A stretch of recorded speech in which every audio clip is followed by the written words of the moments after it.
अहमदनगरमधील हुक्का पार्लर कम कॅफे हाऊसवर डीवायएसपी अमोल भारती यांच्या पथकानं छापा टाकलाय। अहमदनगरमधील सावेडी उपनगर येथील सोनानगर चौकातील एक्झिस कॅफे हाऊस अँड हुक्का पार्लरवर नगर शहर उपविभागीय पोलीस अधिकारी अमोल भारती यांच्या पथकानं छापा टाकत हुक्का पार्लरला लागणारं साहित्य जप्त केलं। या प्रकरणी police head constable Raju Jadhav यांनी दिलेल्या फिर्यादीवरून हुक्का पार्लर मालक ऋषिकेश हिंगे आणि चालक सय्यद अनीस युसुफ या दोघांवर गुन्हा दाखल करण्यात आलाय।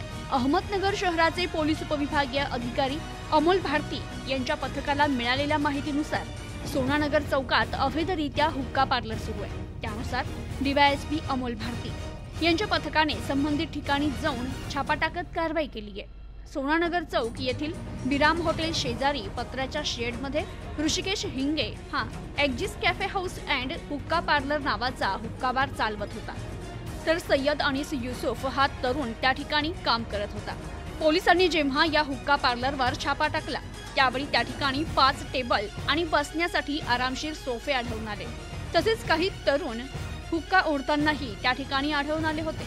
मात्र पोलिसांनी त्यांना समज देऊन सोडून दिलं। पोलिसांनी या हुक्का पार्लरमधून चिलीम तसेच हुक्का पिण्यासाठी वापरण्यात येणारी काचेची भांडी, हुक्का पाईप तसेच तंबाखूजन्य पदार्थ जप्त केले। तर या ठिकाणी काम करत असलेला सय्यद अनीस युसुफ याला ताब्यात घेतलाय।